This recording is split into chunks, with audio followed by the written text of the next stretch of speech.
Thank you, Adam.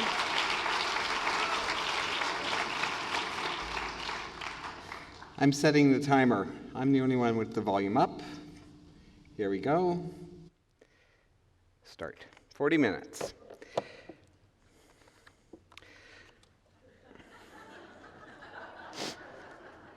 Well, it's a lovely day. Thank you for coming out today. I'm so grateful, so grateful. Oh, by the way, this is my presentation today. So it's a bit of a high wire act. Let's see if we can make this work. Chicago is where the past is always present, and that little friend request from Mies van der Rohe actually happened this summer for me. I got a friend request from Mies. It's like, oh my God, I said yes. So today we're going to get a little context of design, some history, and a lot of optimism. We have 40 minutes, 385 images, 6.25 seconds an image click. Okay? Here's the theme, okay, in case you fall asleep. It's optimism and being optimistic. This is my privilege to stand in front of you today and share some small slice of this incredibly energetic and optimistic design community that I am thrilled to be a part of. It is, we can look out and we can see architecture, but they're at the street level, they're in our pockets, they're in our mailboxes, they're everywhere, is the evidence of object and graphic design. And we're going to just get a little tiny sliver of something really vast. So here we go. How many of you have a car? This is the most popular car color. This is the second most popular car color by percentage. This is silver. And the rest of the car colors look like this. Now you can see here that 3/4 of the colors of our cars are drab. They kind of look like the asphalt and the concrete that they sit on. In fact, this is a recent image of an multiple lane highway in Beijing. So it justifies the coloration and the popularity. On Wikipedia, however, relative to why do people pick such drab colors, the closing line of that paragraph says, however, perennial popularity for neutrals is assured based simply on their inherent plainness. Okay. Design is a mirror. Go ahead and tell them, Rick.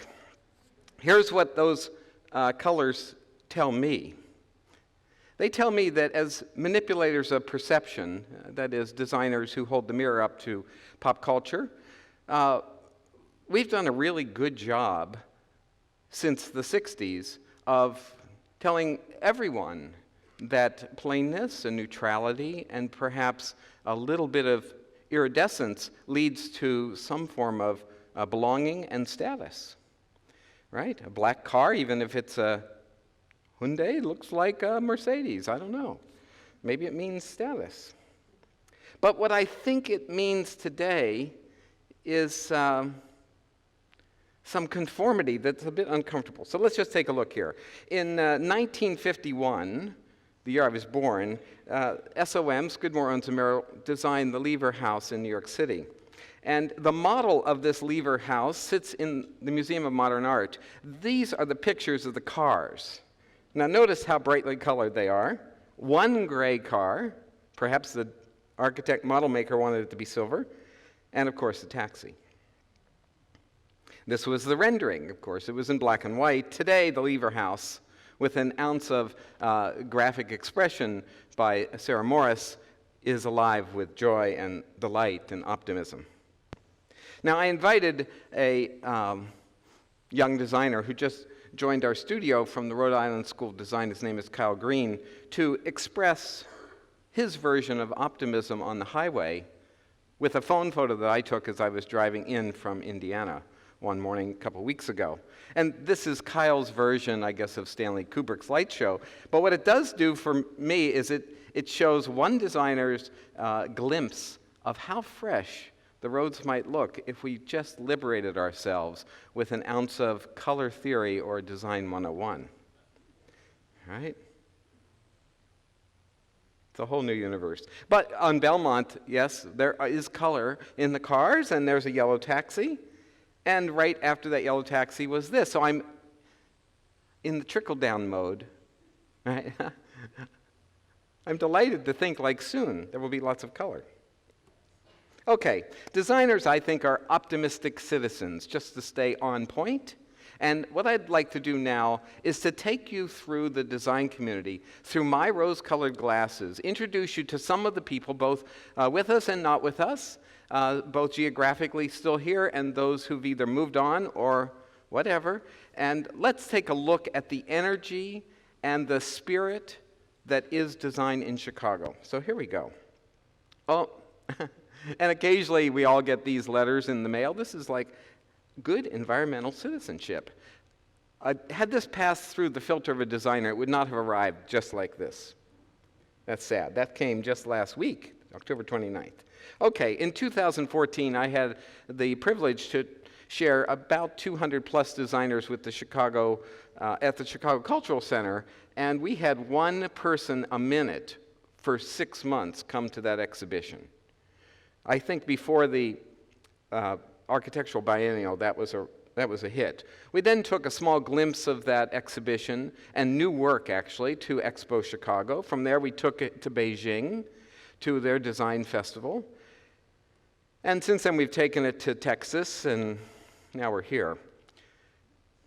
Fact, 50,000 designers graduate the American university system each year. That's 1,000 per state, and I can't imagine 1,000 designers arriving in Idaho or Alaska. So they do go somewhere, and maybe they come to Chicago. I think they do. So I just want to share with you a few words in case you're not a relative or a patron of a designer. Here's a few words that do define designers, again, from my point of view. Obsession, curiosity, dedication. Yes, these are the new OCD words. Invention, imagination, insight, generosity, and dream, yes, God. But the word that really does it for me is a reminder that we are in a continuum that's been going on since cave painting days, when graphic design sort of like said, hey, human presence, to what we see today on our media devices. In about 1919 in the city of Chicago, there was a typographer. Typography is one of the art forms that was very strong in this city because we were the printing capital of the United States with our railroad system and our paper mills in Wisconsin. So I just got a text message here. What the hell? Saying I'm awesome is what it said. Okay, I think Oz Cooper's awesome. So in 1918, Oz Cooper designed this typeface, which we fondly refer to as Cooper Black. It wasn't called that originally, but it is now. And that typeface ended up in 2012 as a picket sign on day one of the teacher's strike for the CPS. On day two, all those handcrafted personal signs disappeared in lieu of a Gothic, all-cap, black type on a white surface. So somebody else intervened with the messaging, but look how crafty these signs are. This is human presence and the voice of design at its best. But back then, the craft and the intense, mannered hand that went into graphic expression has been replaced by, Excel docs, something.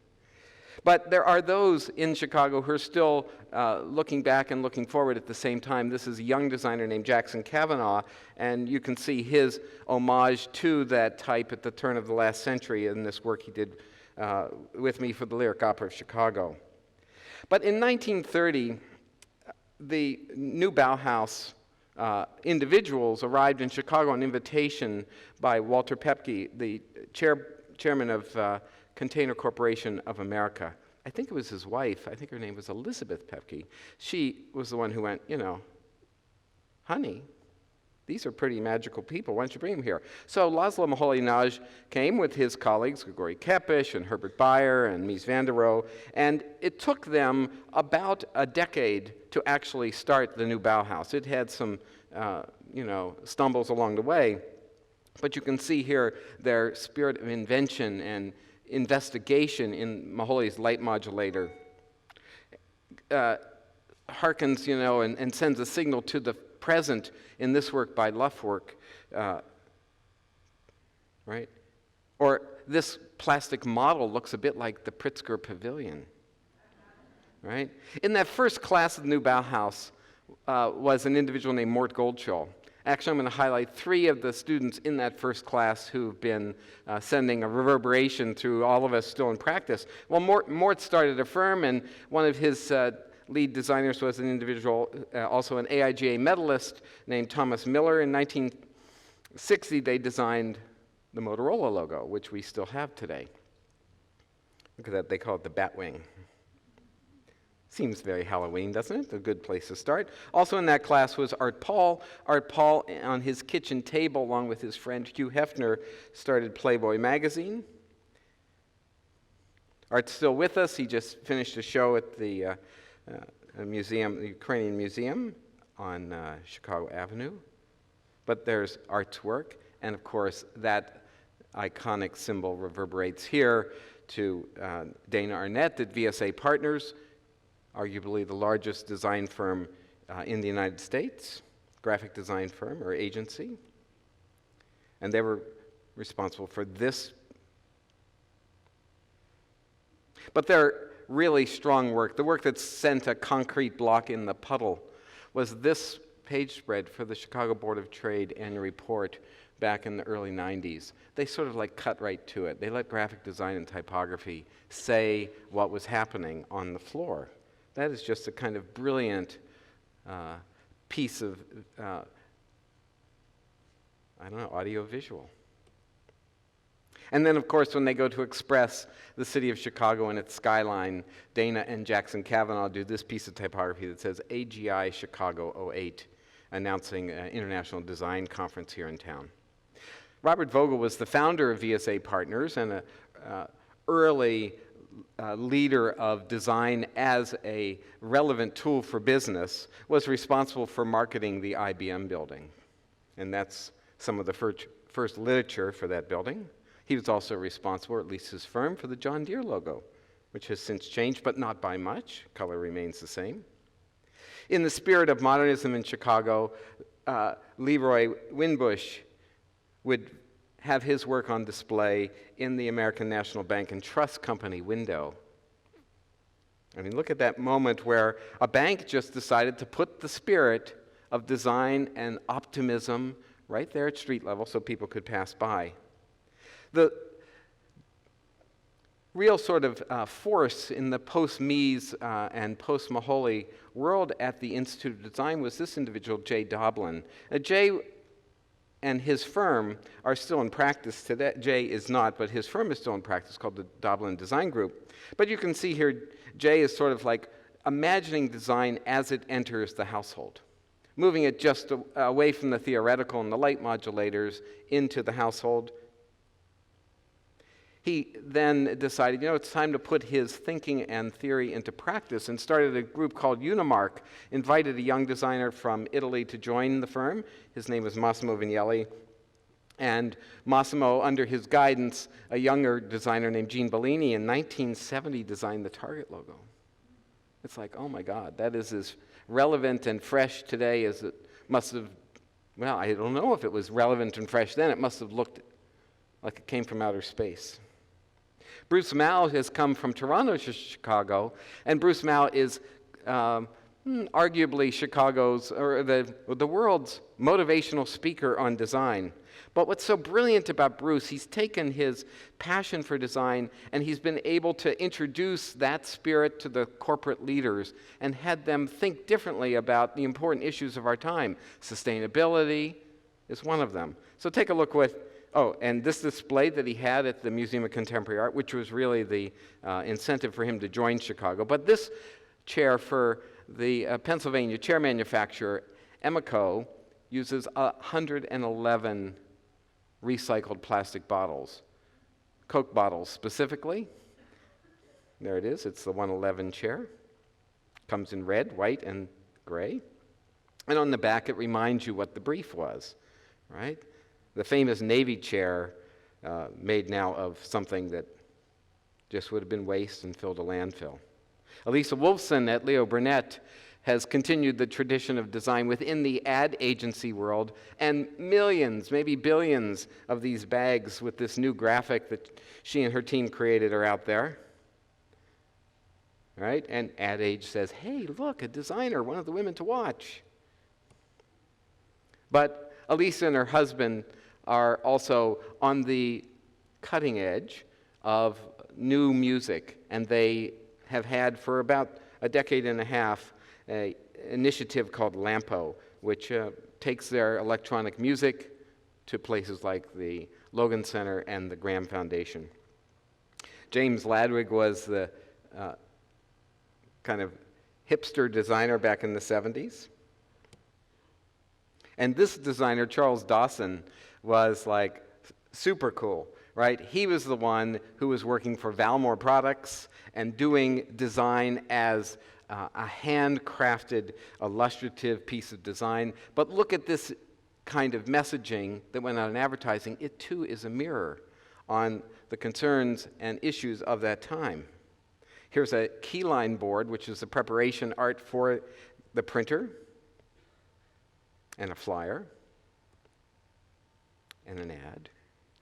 I think these things are so spirited. I'm thinking, man, you must have spent hours doing this. Did you ever sleep? Look at a bedbug murder. Can you imagine being in that meeting? What are we going to call this product? Huh? What are we going to call this?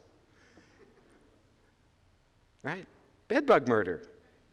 Tell it like it is. Okay, so of course, this ad, we must have seen this a million times when we were growing up. Well, we saw evidence of it as the Rolling Stones got more out of Chicago than just Muddy Waters and Chess Records. They got this inspiration for some girls. Francois Robert, also a young designer from Europe, came to America, worked at Unimark. Marvin Glass, the toy company, that building has since been razed at the corner of Chicago and LaSalle. It's now replaced by a Smithfield property. It's called 805. But they were our toy designers. And in the West Loop on Hubbard Street, the Wright Auction House keeps taking all that Herman Miller fabulous furniture and putting it up for auction about once a month. But we have designers who have come and gone, and they're back to the craft. I think this is what I refer to as the post-recession designer that's alive in town, and they owe a debt of gratitude to the hand painting of Herbert Bayer, one of the designers who came over in the new Bauhaus. Herbert Bayer was given opportunity by Container Corporation, among other designers like Paul Rand and Man Ray, the artist, to make ads for Container Corporation. This is just so amazing and spirited with its, I don't know what that is. It's just alive. The designer of the Container Corporation, as Chicago and the world entered a new international modernism, was John Massey. And he brought a kind of level of American and European sophistication together in Chicago. We can look at like the Crate and Barrel logo, which he didn't do, owes a debt of gratitude to his typography. And here's evidence of it for the American Library Association. I think this is 1978. It's like this works on two lovely levels. It's strong. This to me feels like the Chicago that I entered when I came here in 1975. And John and his team had so much work at the Container Corporation. They had to spin off another group called CARD, which was the Center of Advanced Research and Design. Bart Crosby was one of those designers, and Bart, just go to Comeback Bart. Bart is in his early 70s, just got in a racing car accident, so he needs a little love from everybody, so go to comebackbart.com. But, you know, he's still like our master typographer and systems thinker in Chicago. Also in that team was Joseph Michael Essex, and there's his expressive Spiegel identity. But back, and this is Joseph making an introduction of Susan Jackson Kaig. Susan Jackson Kaig was the third designer. She's still with us, along with Art Paul, from that first class at the new Bauhaus. Now, what's exceptional about Susan isn't that she's still alive, it's just she was the first recognized woman to practice graphic design in the city. Marshal Lawson, who runs the UIC design department, and every other woman practicing owes a debt of gratitude to Susan, who really cut the groove here. And here's Marsha's work. She's a recent AIGA medalist, which is the highest award a designer can get, and you can see her work at street level on the window of the Spertus Institute. Jan Stryzik is an expressive designer turned image maker. This is recent work from last year. But these two image makers deal with light, and again, they're the ones I referred to. This is Luftwerk, and their work is so ephemeral, right? Like a light, it's on, it's off, it's expressive, it brings experience to the public space. Oh, wrong button.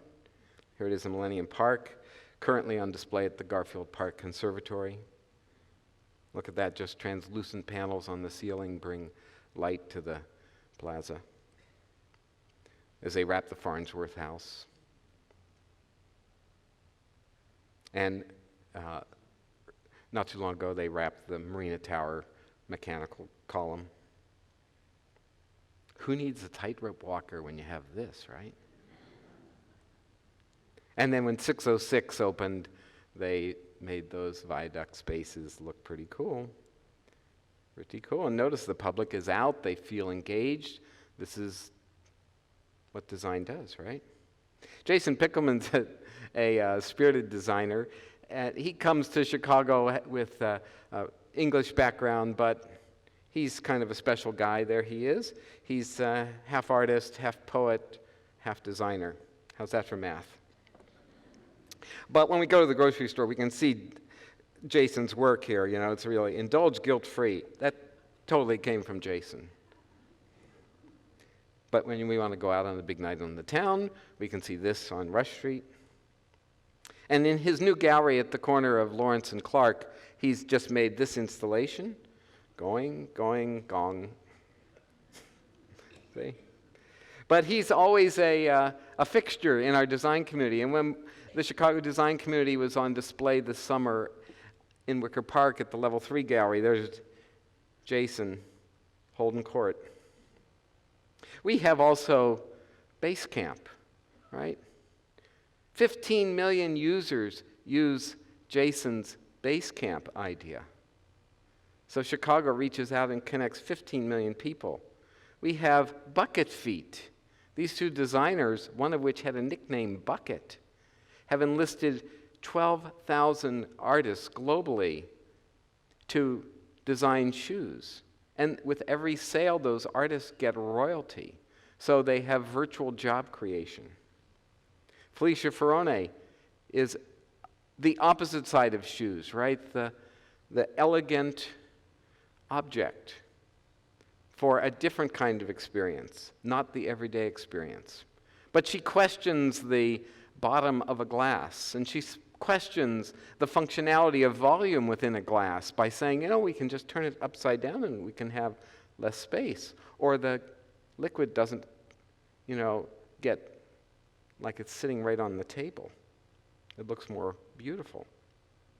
In fact, her table designs look like this. And so we see, oh, this real severe modernism creep back in. And is there not a zeitgeist? Jonathan Neshe, here he is working in the West Loop.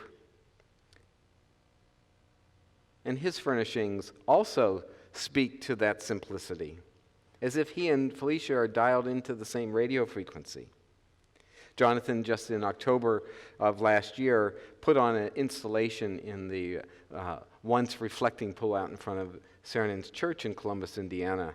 So it's a bit Donald Judd, but it's also just a beautiful homage to the reflection, and there's one of his chrome tables highlighting the tower. Okay, so the object design world feels like the period in which it was done. By the way, this chair once at Wright, I think its selling price was $60,000. I know. Herman Miller, eat your heart out. This guy's just a kind of tough guy. He's an ex-military guy who comes to Chicago. He loved working in the shop, and so he has this little co-op shop up on Elston Avenue. And he invites people in to use all the machinery. And here's Ray's chair. This is a fabulous, deceivingly comfortable chair that's powder-coated. Just, 3 or 4 parts to it. And the sensuality of Jordan Mosier's work, cast in bronze. And the late Doug Garofalo on his fire orb that spins 360 degrees in 2003. And his wife, Chris, continues to express herself and her love for the world of botany. And, really, look at this. This young designer, Jae Young-oh, has come to us from Korea through Cranbrook, and she's teaching at UIC. But her work embeds the artifact of the domestic place, right? Little knickknacks and toys and chairs and stuff from the mantelpiece, and wraps them in black leather and sort of brings to functionality the emotional memory. It's just a fabulous thing. And she can also be very functional as she designs a little carrying ring for the woman or the person who's out there shopping and has lots of bags and wants all those handles to be gathered together. But Sung Yang, who used to be with Samsung, he's also in the area, the sort of Van Buren area down there by the Board of Trade. So about a year ago, I saw this in his studio. He was very excited about this little 3D printed thing he was making. I don't know, it's a connection device of some sort. Don't know exactly what to do with it. Okay, there they are. Oh, it turned into a table base. It turned into something else. There it is. It's a whale. It's on display. It was on display at Expo Chicago this year. It's called Moby. But look at that space between functionality and play. I think that represents the spirit that's running through this Chicago design community, regardless of the medium that you're working in.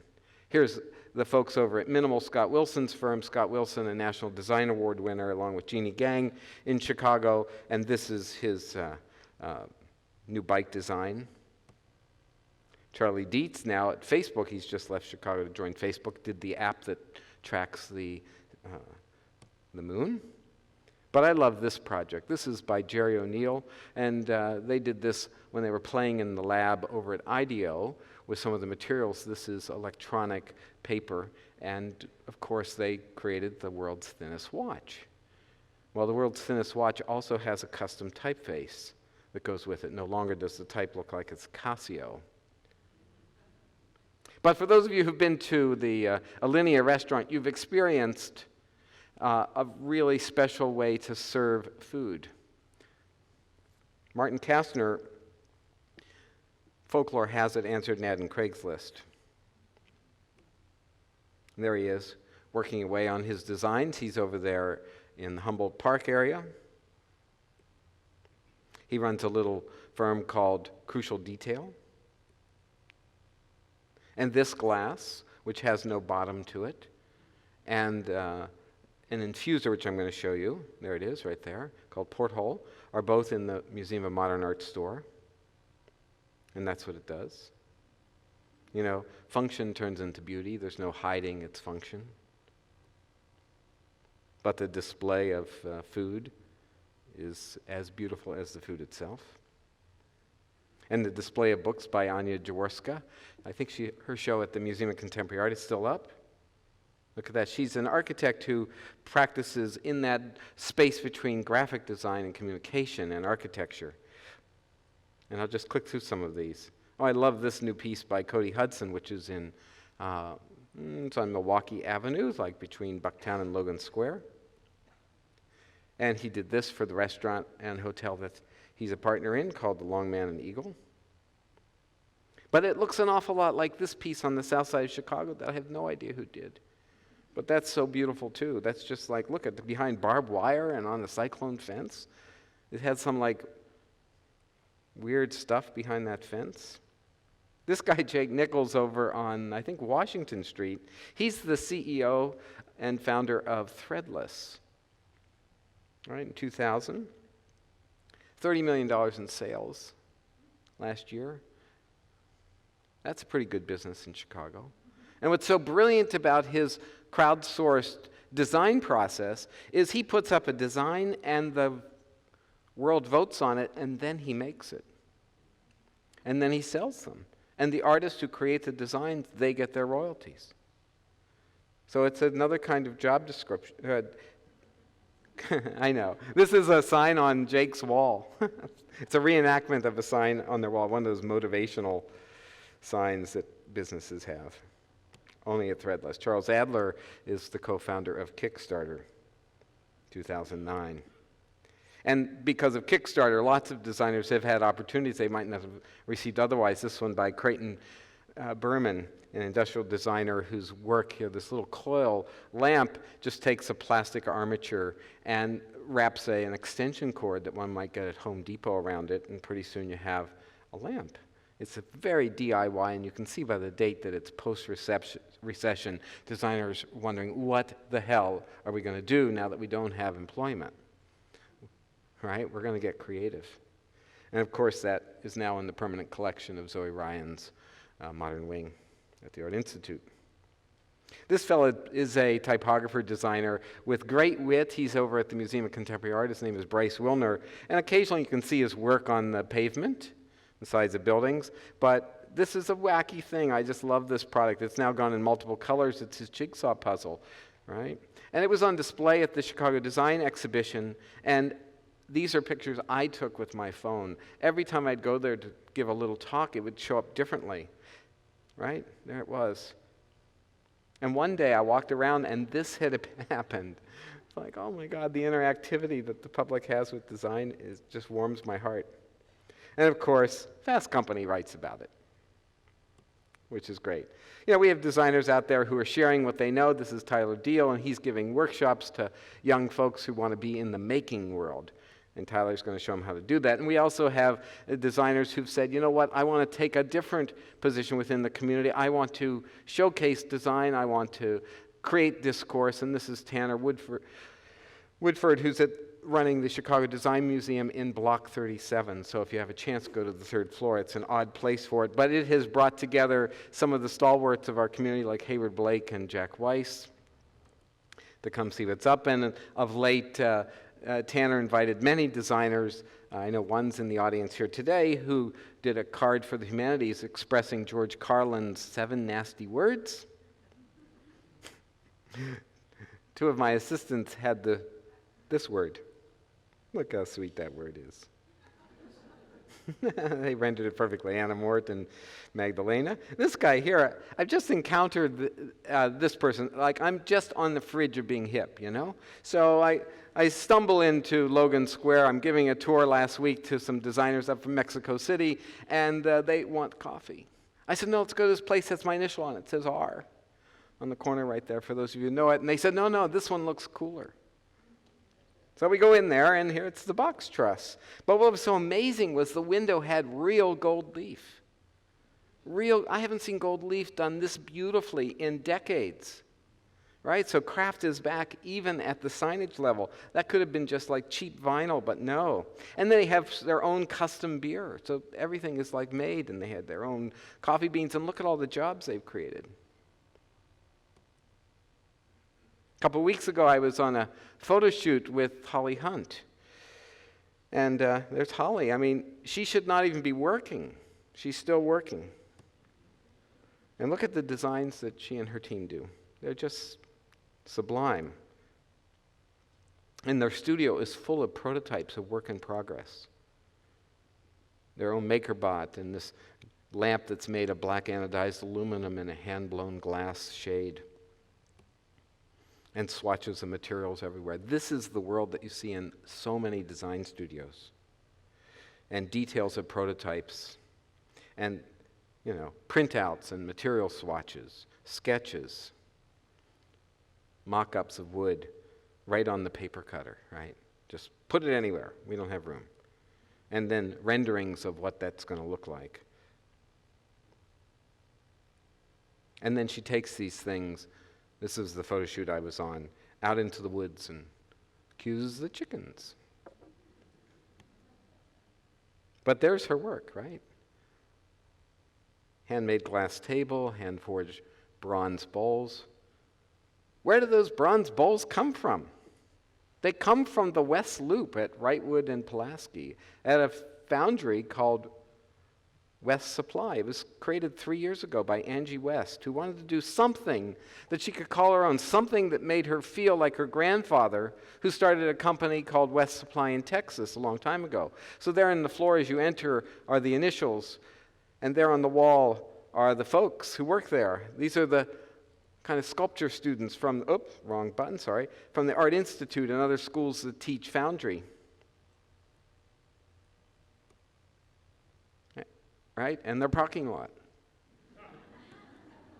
And their workflow system. This is their base camp. But there, everywhere, in this huge factory, are molds of work to happen. And then it's surrounded in plaster. That's lost wax. And there's their foreman, if you will, their sort of spirit in the factory, Ben Stagel. Look at this sweet guy. He's just like so passionate about his work, and the walls have these fabulous still lifes as a work in progress. And these guys here, right, with the super cool beards, the Smith brothers, maybe, I don't know. And they were just sculpting away on this table that Holly and Alberto Velez in her studio designed called the Spectacle Table. And those little insets are for the glass that they're going to make. And here the sculptor is just showing me, look, little holes. We try to fill them in right now. It's like, wow, I don't even see them, dude. And then they wrap it in plaster, and then they're ready to pour the bronze. And then the bronze, right, comes out. They polish the bronze. And this woman does the patina. She's a patineur. Yeah. It's like this is right on Wrightwood. And look, Chicago's back. It's like exciting. And then they do glass work too.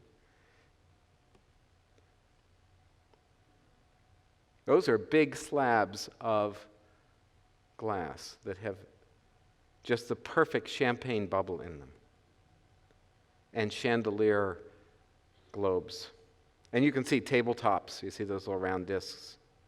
And then they work for the artist community as well as the design community. This for David Hart in his show at, what's it called? Dempsey and something on Ashland. There's the final piece. That's a wacky piece of cast glass. But in that studio, she gives home to two other designers. This guy is named Stephen Hollenbeek. And that beautiful surface you saw is part of these ice bowls, as he calls them. A few years ago, there was the polar vortex.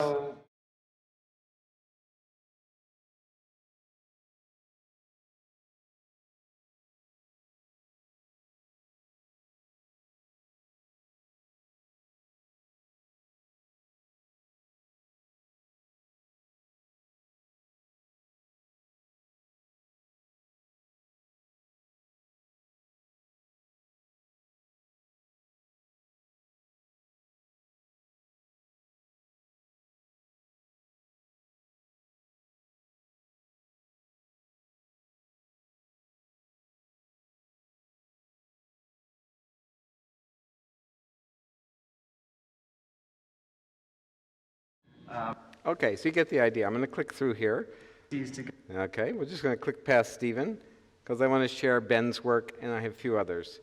So here's Ben doing bronze chairs in homage to the Kruger Metal Products from Green Bay, Wisconsin. They were the #1 chair in laundromats. And he's now interested in going back to his version of the terracotta motifs, but his way of doing it, inspired by Louis Sullivan. And so he makes these things out of clay and makes molds and then casts them out of aluminum and puts a patina to them. Right, okay, we don't need to see my feet. So here's what design does. We do placemaking, infographics, signage, environmental graphics. You see, we're everywhere. We do marketing. We prompt people. We do branding. We tell it like it is.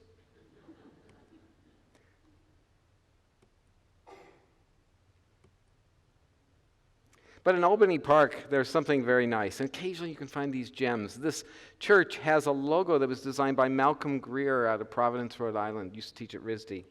There it is up close. It's a sweet, well-crafted, beautifully inspired logo. But on the side of the building is this piece of type, and it's somewhere along the way someone said, you know what, we need to call the designer in. Right, this little visual palindrome. Oh, there's my 40 minutes is up. But we're going to keep clicking quickly. So I'll just click you through these things in 5 minutes. This was photographed today in Soldier Field. New banners over the concession stand by Bud Rodecker. Last week across from the Apple Store.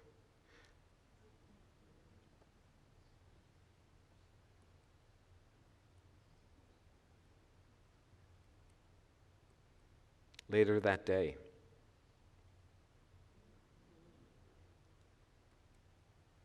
And at Halstead in Chicago on that same day I saw this. I said, is this for me?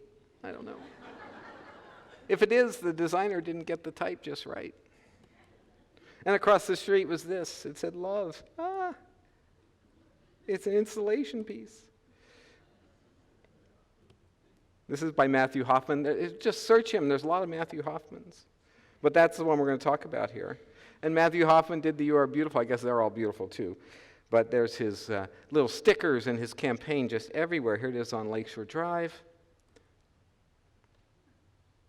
And it's showing up in a neighborhood near you, in galleries where the design community comes out, and in the Pilsen Historic District. There's Matthew on his work. In workplaces, he motivates people, surprises people, and delights us, certainly.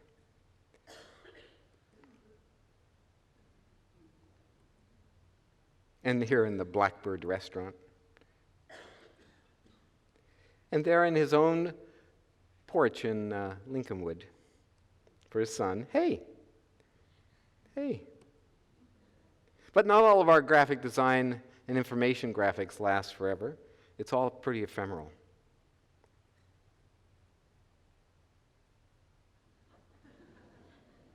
This is what it aspires to, however.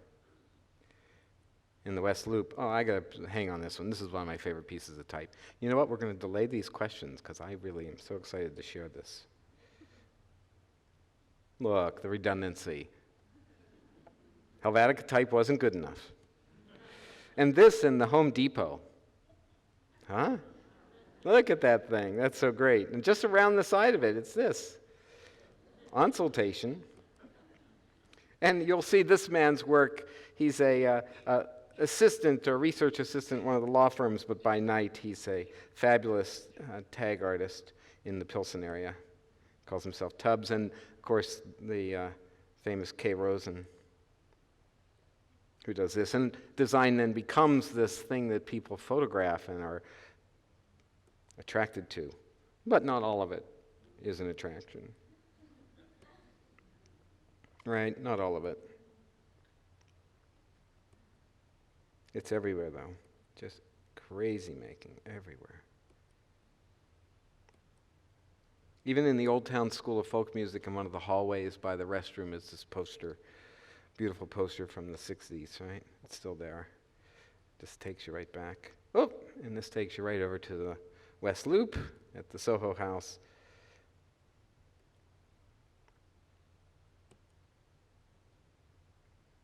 Right? Is that? I knew you guys would like this one. That's why I put that in there. And then there's this designer. He's my son-in-law. So these things used to show up in the city. Crazy pieces of cartoon-like typography on those old plastic signs that once appeared in yards. And then they'd be gone. I remember this collection of the alphabet, which is now in the permanent collection of the Art Institute. But he's also the hand behind this graphic that we see tooling around everywhere, as he's a designer at Firebelly, and they collaborate with IDEO. But what's so special about Firebelly, this is a group that really gives it up. So each year they invite young designers to come to a intervention, if you will, to come to Chicago and join the camp. It's a design camp. And there at the design camp, they put things back into the public for a community that needs them most. Hey, Rick. Thanks for including our Camp Fire Valley project in your talk today. Wanted to tell you a little bit about the project we did last summer for the Trans Life Center, which is a program of Chicago House. And they focus really on trans issues that are surrounding healthcare and housing and job readiness and legal issues, all under kind of a safe umbrella, a safe space to really tell, share stories and help people heal and really truly help them thrive. And we were inspired by what the work that they were doing and wanted to do something important for them. So our summer camp, which helps college students and recent grads use their design powers for good, they got involved and created a wide-reaching campaign, first of which was a series of cards that went out to trans folks specifically, telling them about all the services that they offered. The other component was a poster series that went to doctors' offices and health care facilities in town, talking to them specifically about language around transgender issues and how better to talk to individuals about their healthcare needs. And the largest component of the whole project was a billboard campaign that touched the south and west sides of the city, very specifically targeting the police, which are often mistaking trans women of color who are just walking down the street for street workers. And so wanted to make sure that they understood that that wasn't okay. And our campaign really created quite an impact, not just in those neighborhoods, but actually was talked about all around the world. We ended up getting press as far away as Australia, so kind of neat and great to see that important message being spread everywhere. So thanks for sharing, and appreciate your sharing this with everybody as well. Thank you, Dawn. So here's what they do at the camp, and this is what all designers do.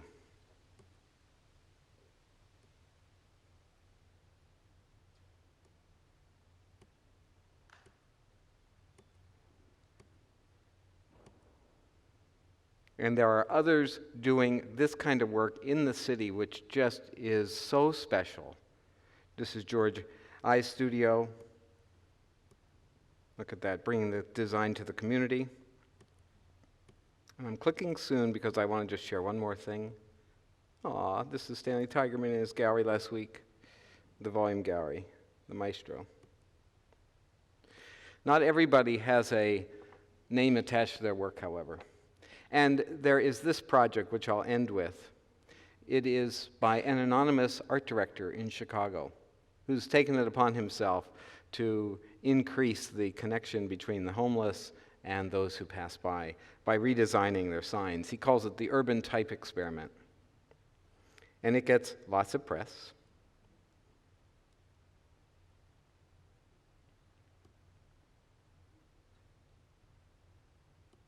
But in a minute, I'll show you some of these works. And the essence of the project, the urban type experiment, is that it actually does increase revenues. And there's even an archive. Materials are the same.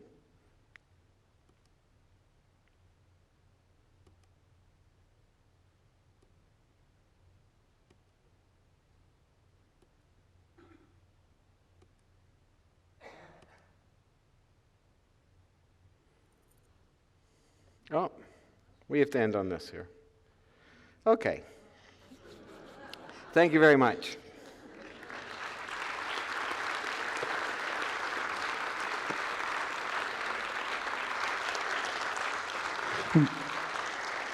We have time for a few questions from the audience. Just raise your hand and we'll find you. Hello, my name is John Lucas. I'm a student at Columbia College Chicago. As someone who sees a lot of work that isn't necessarily spirited in student work, do you have any advice, words of advice, to make more spirited work? Practice. Yeah. I can only tell you what I did. I can only speak from my experience. And as one who didn't study design in a formal way, I was enamored with what it could do, and somehow I gravitated to it. And in that gravitation, I found myself buying, back then, magazines. The best design magazine I could see was Esquire and Time magazine, and both of them had a connection to Milton Glaser and Walter Bernard. And I would take those pages and I would trace them, and with my straight edge try to figure out how they made those decisions. That was my version of practice. And then, of course, along came the computer, and there was a whole new sort of sit down with a manual on your lap and try to figure out how to use this machine. I think it's okay to practice. And that's why they call it the design practice, you know. But remember this, if I may. Everyone who has a expression through the two-dimensional or three-dimensional world is their own filter. The same problem can go to one person or go to multiple people, and there will be an individual solution each time. Each one of us is a filter. We're just like, are you familiar with Photoshop? You know that little drawer that pulls down? It says color, halftone, and mosaic, and pixelate, and all that stuff. Each one of us is one of those. And when the image goes through that filter, it comes out uniquely us. Right? That, to me, is the magic part. And if we're open to the world around us, we become a mirror both of how we're feeling, but what we're seeing and experiencing. And we can pass our process on in the artifact of design to somebody else. And so that human presence just sort of lingers for a long time. When it's not there, somehow that design has become formulaic or absent. And neither of those two, to me, are very acceptable. We got a glimpse of one of the designers you showed in your wonderful presentation using some 3D printing.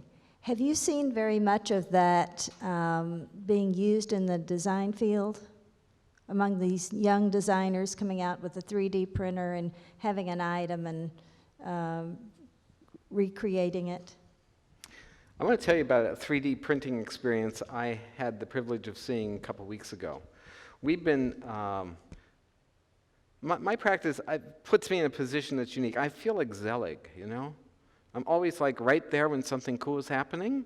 So I get an invitation from Skidmore, Owens, and Merrill, who are working for the Oak Ridge National Laboratories, and they're working on a project to connect the energy consumption of a house with the energy consumption of a car and turn them both into generators of energy. And so what they decided to do was to create something that could be assembled like a mobile home, but have it be printed all in 3D. The inside, the outside, the conduits, everything, 3D, including the car. So 2 weeks ago, we go down to Knoxville, Tennessee, pass through security, and sure enough, there is a mobile home size 3D printed object. That's in contrast to that little MakerBot that we saw in Holly's studio that so many design studios have. And you can even go over here into the Loop to the west, or to the 3D experience, right? And bring your little thumb drive and get something printed. We had our portraits done there. They put you on a little Lazy Susan and scan you. So I think this is where it's moving. And I think it's because we want to see how our expressions work in the other dimension, right? In the other axis. X, what's it go? It goes like X, Y, Z. That's what it does. All right, what's the distinction between an artist and a designer? I've thought about this a lot. You know, I had this argument and this like feisty little moment, like a cat show or something, I don't know. But for me, I just sort of get it down to a simple little barometer, and it sounds like this. If the message and the brief originates with someone other than you, it's design. If it originates with you, it's art. Because the tools of making and the process of discovery and fabrication and expression are the same. It's just like, from where does it come? But I did also hear from a famed typographer who was the studio guy at CalArts. He said, in design you need permission. I think the other P word would be patron, maybe, or commission or something, I don't know. So that's it. But thank you very much. It was my pleasure.